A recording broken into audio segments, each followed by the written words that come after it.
Were ghosts and frightful spiritual experiences foundational in Mormonism? Well, the answer may surprise you. Bishop Earl and I will be talking about that next on Polygamy. What love is this?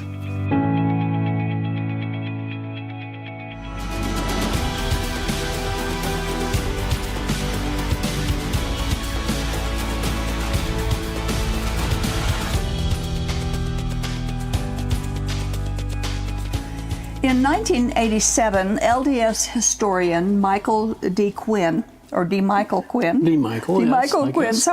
published a research book entitled Early Mormonism and the Magic Worldview. An updated edition was published in 1999. Now, few LDS or Mormon polygamists are even aware of the research, and fewer would even read the book if they knew about it, and probably even fewer are even concerned that Mormonism does have roots in the occult. This culture has not only placed Joseph Smith on a high pedestal, they have very little interest in discovering if what he taught was even the truth. Especially. And they fear reading non-faith building materials, as we both know, and their leaders have warned them against reading anything that isn't faith building. So we pray, and purpose for our show is that our viewers will find the courage to research for themselves what we're going to talk about today. And you can find all this information that we're talking about in his book that we're discussing. And before we get into the material, what he wrote here, we need to lay the foundation of God's will concerning spiritism and dabbling in the occult activity. We're going to show that the root of Joseph Smith's Mormonism comes directly from practices that God has forbidden. Yes, starting with Deuteronomy 18:10 through 14. Let no one be found among you who practices divination or sorcery, interprets omens, engages in witchcraft, or casts spells, or who is a medium or spiritist, or who consults the dead. Anyone who does these things is detestable to the Lord, and because of these detestable practices, the Lord your God will drive out those nations before you. You must be blameless before the Lord your God. The nations you will dispossess listen to those who practice sorcery or divination. But as for you, the Lord your God has not permitted you to do so. So God's people are not permitted to do this. Leviticus 19:31 says, do not turn to mediums or seek out spiritists, for you will be defiled by them. I am the Lord your God. And Leviticus 20:27, a man or woman who is a medium or a spiritist among you must be put to death. That's serious stuff. Yes, we have this serious. So we've laid the foundation that God does not allow this kind of activity. God is the same yesterday, today, and forever. And the same God who commanded against consulting the dead, which is called necromancy, is the same God today who hasn't changed his mind. Now, necromancy is attempted communication with the dead. It includes seances and psychics and baptism for dead people, praying to or for the dead, seeking spiritual experiences with those who are dead. All that is necromancy. What does God say about it? Kind of clear. Isaiah 8:19 and 20. When men tell you to consult mediums and spiritists who whisper and mutter, should not a people inquire of their God? Why consult the dead on behalf of the living? To the law and to the testimony, if they do not speak according to this word, they have no light of dawn. And this word, of course, is the Bible. Right. God has forbidden it, and he calls it detestable. He asks, why do people inquire of dead people when you can go to the living God with our questions? And whatever any person or spirit says, if it doesn't agree with God's word, then they have no light of truth in them. So whatever they say is useless anyway. And that is the standard that God has set for humans. So what about Joseph Smith? Was he involved with these detestable activities? Did he do the things of which God has forbidden? The answer is yes, he did those things. And the history of the Smith family shows that they were neck deep in occult activities.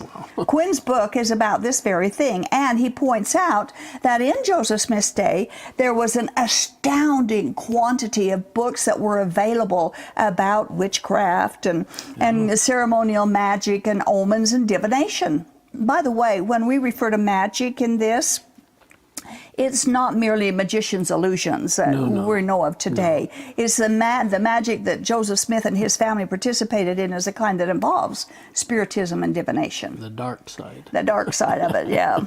And anyone at that time who was interested in the topic or the activity of the occult had no difficulty obtaining information about it and instructions on how to do it. Joseph Smith gathered information on the occult using those books. Yeah, we'll quote here from D. Michael Quinn's book, Early Mormonism and the Magic Worldview, page 218. The Mormon prophet's knowledge of such literature is not a myth. The myth is LDS emphasis on Joseph Smith as an ill-read farm boy. That's the myth. That's the myth. And the sad fact is, many of today's Mormons and polygamists are more poorly read than Joseph Smith was when it comes to their own church history. Yep. Now, this book goes into great detail about the focus on and the belief in ghosts and spooks and buried treasures, and it chronicles the environment of Western New York in the 1820s, which made an impact on Joseph Smith. Yeah, from page 25. A Palmyra newspaper is one of the best sources for describing the treasure-digging environment in Western New York during the 1820s. Quoting, men and women without distinction of age or sex became marvelous wise in the occult sciences. Many dreamed and others saw visions disclosing to them deep in the bowels of the earth rich and shining treasures. And to facilitate those mighty mining operations, money was usually, if not always, sought after in the nighttime. Diverse devices and implements were invented.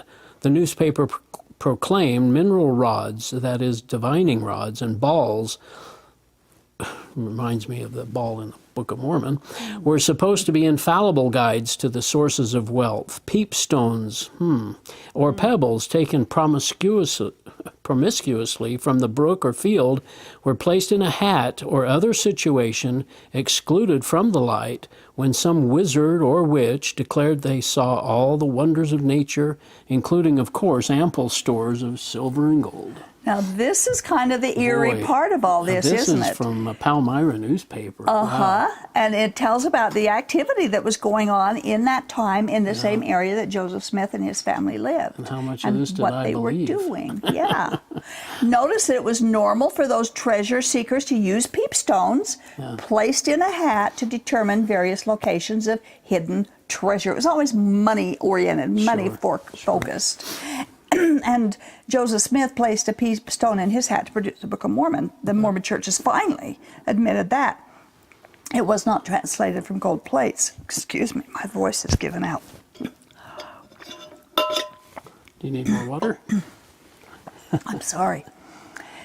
What's interesting is in Doctrine and Covenants 28:11, Joseph Smith warned Oliver Cowdery that the devil deceives through reading from a rock. Isn't that interesting? Yeah. That he would say that. Now, D. Michael Quinn's research reveals that the Smith family participated in superstitions and occultic practices. In fact, earlier generations of the Smith family were also involved with the occult. The Smith family neighbors witnessed their involvement, we quote. Yeah, from page 42. According to Vermont neighbors, Joseph Smith Sr. expressed belief in seer stones before the family moved to New York. During a visit to the area, a Vermont judge learned that Joseph Smith Sr. was at times engaged in hunting for Captain Kidd's buried treasure. His wife, Lucy Mack Smith, also used seer stones. New York neighbor Samantha Payne said that Joseph Smith Sr.'s wife once came to my mother to get a stone the children had found of curious shape. She wanted to use it as a peepstone. So they would go stone hunting even Mom sometimes. and Dad were into this. Yeah, and they would go looking for peepstones, and if a rock looked pretty or odd shaped or colored or whatever, then they would grab it and use it and clean it up and use it for peepstone. Crazy. So his mother and father were engrossed in the same peepstone use as Joseph Smith used to produce the Book of Mormon. One of Emma's cousins witnessed their activities as well, and we quote. Page 65 says, Emma Smith's cousin, Joseph Lewis, wrote, Alva Hale, Emma's brother, says, Joe Smith never handled one shovel full of earth in those diggings. All that Smith did was to peep with stone in hat and give directions where and how to dig, and when and where the enchantment moved the treasure. I've heard about that. Well, that's where kind of they pray weird, and too. all of a sudden the Satan or devil moves it. Yeah, yeah, and he did that with the Book of Mormon reading. He'd put his head in the hat, and then somebody else would write it down. Yeah. That's all he did, was put his head in the hat and say words. So it's kind of like a crystal ball today, looking at it in the crystal ball and see what the future is. It's a pattern of psychic, superstitious, and spiritist practices of those times, which God has prohibited. Some local residents reported that the Smith family was so engrossed with their divinations that they neglected their farm work and other normal responsibilities. Now, notice in the next quote that Smith's mother, Lucy, did not deny that their occult activity, but she did deny that it interfered with their responsibilities. Yeah, page 68 of the book. Joseph's mother did not deny that her family participated in occult activities. She simply affirmed that these did not prevent family members from accomplishing other equally important work. More important, she also affirmed that these activities of folk magic were part of her family's spiritual quest. Drawing magic circles or soothsaying was one important interest of Joseph Smith's family. Their neighbor, an early Mormon convert, Orrin Porter Rockwell, also described how Lucy Mack Smith helped direct her son to treasure-digging locations by dreams she had. Belief in magic was not at odds with the Smith family's religious attitudes and can be seen instead as evidence of them. And yet it is at odds with the Christian belief and practice, very much at odds. Other family acquaintances said that Smith's mother revealed knowledge of magic formulas and rituals, and of course that is witchcraft. Yeah. Another local resident reported that Lucy performed various forms of magic divination, including palmistry, reading your palms. Yeah. So there is an overwhelming abundance of historical information affirming that Joseph Smith and his family were immersed in the type of activity that God has prohibited. When Joseph Smith was shot and killed, they found concealed under his shirt, next to his skin, and this is very important, the Jupiter talisman, we quote. Yeah, page 87. Magic books instructed that the talisman should be worn around the neck and carried on the breast. Typically, an amulet was worn under the clothing next to the skin of the person seeking its protective powers. That explains why the Smith talisman has a hole at the edge opposite the astrological symbol of Jupiter. Smith's silver medallion was designed to hang on a chain or ribbon around the neck, thus concealing the talisman underneath his clothing. An 1825 occult handbook described both the secrecy and purposes for wearing a Jupiter talisman. It may be suspended about the neck or worn about any part of the body so that it may be kept secret to all but the wearer. Its effects are to give the most decisive victory over enemies, to defend against machinations, and to inspire the wearer thereof with the most remarkable confidence. Those purposes of a secret Jupiter talisman matched Joseph Smith's needs, particularly in 1844. Now that's interesting, and we're going to put this together. Yeah. And that is what today's Mormon garments are really supposed to do. They really are. They wear them next to the skin, like the Jupiter talisman was worn, and they say that you'll be protected from physical as well as spiritual danger. Yeah. Of course, that can't be true and is absolute superstition. God alone is our protector, and nothing handmade or homemade or religion concocted takes the place of God and his role as our protector. And we're wearing Masonic symbols. The symbols on the garments. Exactly. Yeah. And Joseph Smith wore this talisman for protection and power. Yeah. That's what he wrote it for. And he got power over a certain amount of people, but it sure didn't protect him. It obviously didn't. Apparently not. And LDS folks wear their garment for protection, and many of them claim that they have been protected because of the garments. But how many people who wear amulets and talismans and secret garments are actually hurt and killed and get involved in accidents or injuries and illnesses despite the fact that they're wearing the garments? And of course, many people who do not wear secret garments are spared from disasters. Just the opposite. Yeah, we never hear about those stories. No. These psychic, magical, and superstitious ideas are at the root of Mormonism. Brigham Young, and some of this stuff really surprised me. I didn't know about this. But he was also involved in superstitious spiritism. Yeah, reporting on page 88. Similar to the situation with Smith's talisman, contemporary associates did not report during his lifetime that LDS President Brigham Young possessed the bloodstone amulet his niece donated to a museum decades after his death. She stated that Young used this stone for protection, and its metal casing allowed this amulet to be hung from the neck next to his skin. Like Smith's close friends, Young's associates did not know he possessed an amulet. The bloodstone was used for ritual magic during the part of September that is significant for the coming forth of the Book of Mormon. Now, this is all getting kind of weird and very deep into occultic beliefs and practices. About a prophet of God. Prophets of God don't do that, yeah. And when the Book of Mormon was produced, it was a direct result of occult magic. Now, about Smith's visions, we have some quotes from some of the earliest statements that were made from his followers, some of his followers, about the visions. Page 138.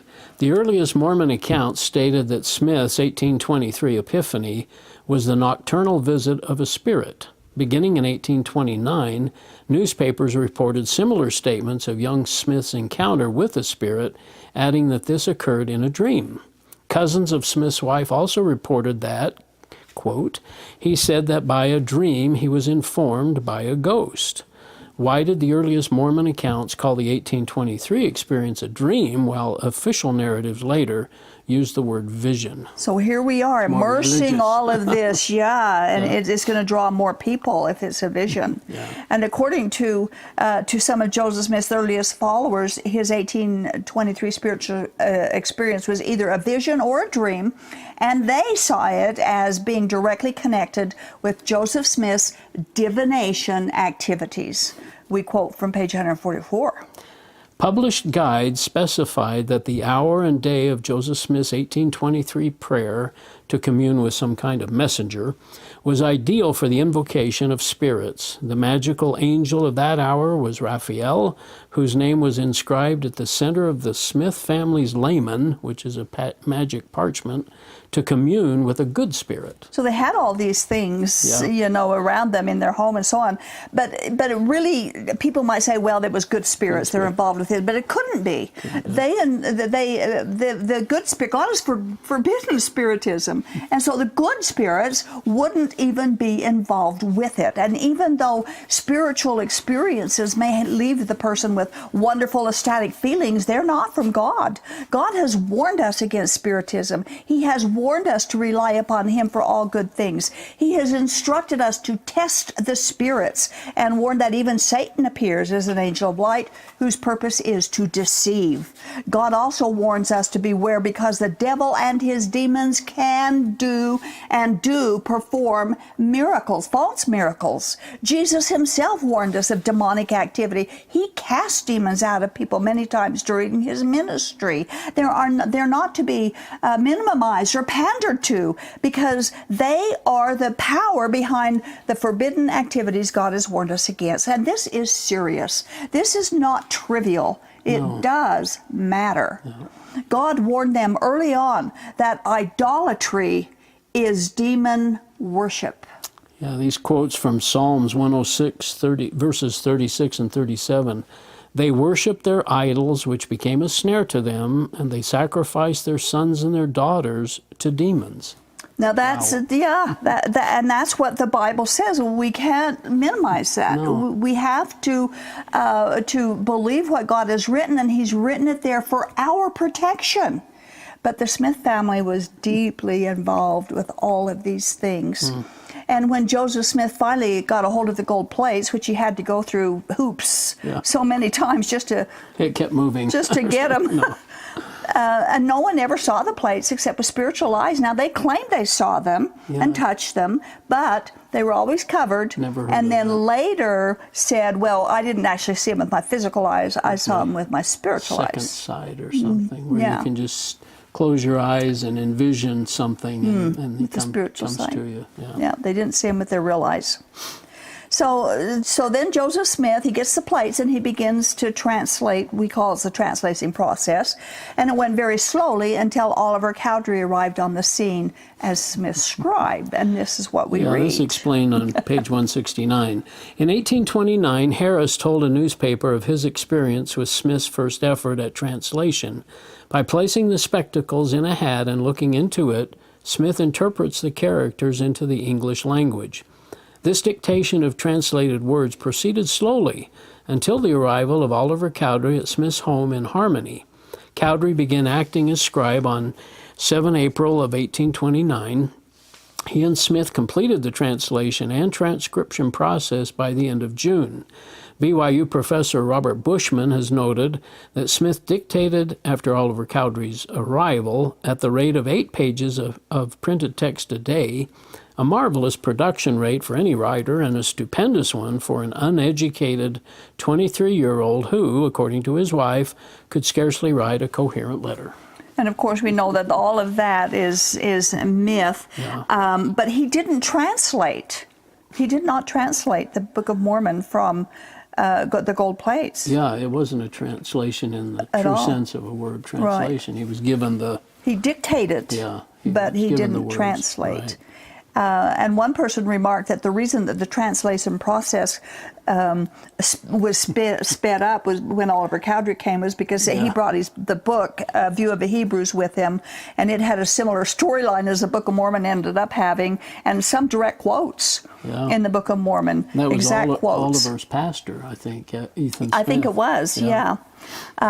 So it would go along faster if they were copying from somebody else's work. In any event, it's all very suspicious, and it shows a total rebellion by Joseph Smith against God's commands. Now, in defending the Book of Mormon, a Bible passage from Isaiah 29 is very often used to validate its reliability. I don't know if you knew this when you were part of the church. I probably used it on my mission. Yeah. Because it was out of the dust. Yeah. Isaiah 29:4, and thou shalt be brought down and shalt speak out of the ground, and thy speech shall be low out of the dust, and thy voice shall be as one that hath a familiar spirit, out of the ground, and thy speech shall whisper out of the dust. Now notice out of the dust, and they're saying that Joseph Smith got the gold plates out of the dust, and now that proves, and this was a prophecy of the coming Book of Mormon, blah, blah, blah. But it can't be. It absolutely cannot be an Old Testament prophecy for the Book of Mormon. No. Now, of course, taken out of context and placed in any false doctrine or any false teachings, just about anything can be made to say anything from the Bible. But this isn't what it is. Let's quote from Quinn's book again. Yeah, clears it up a little bit. Page 195. An LDS leader explained that the familiar spirit in Isaiah 29:4 means that the Book of Mormon has a biblical sound and feel to it. Apostle LeGrand Richards wrote, "Truly it has a familiar spirit, for it contains the words of the prophets of the God of Israel. However, that separates the text from the English language of its time. In 1830, there was a more common meaning of familiar spirit that placed the Book of Mormon's use of Isaiah 29 within an occult context. Centuries before 1830, the phrase familiar spirit referred only to necromancy." And that's very true. The LDS, of course, defends the Book of Mormon from passages like this, but the use of the words, the two words familiar spirit, by itself is proof that the Book of Mormon could not be from God. We know that because God has warned us against familiar spirits. Yeah, these two quotes from Leviticus 19:31, "Give no regard to mediums and familiar spirits. Do not seek after them to be filed by them. I am the Lord your God." And Leviticus 20:6, And the person who turns to mediums and familiar spirits to prostitute himself with them, I will set my face against that person and cut him off from his people. Again, we Wow. cannot say how serious this really is. And like for he's serious. passages like this, and then for them to turn around and say, the Book of Mormon has a familiar spirit and it's a good thing. Yeah. It just, you just, Speak out of the that's dust. gymnastics with the language. God warns, don't do it, that he will set his face against those who do. Joseph Smith did it. His family did it. Oliver Cowdery, Martin Harris, Brigham Young, Heber C. Kimball, Orson Hyde, Parley Pratt, John F. Boynton, William Smith, Lyman Johnson, and many, many more early Mormon men either participated in or affirmed their reliance on the occult. It is the root of Joseph Smith's Mormonism. Early Mormons and the Smith family and the historical record all testify to their reliance on divination. Now, this book, as you can see, is almost 2 inches thick.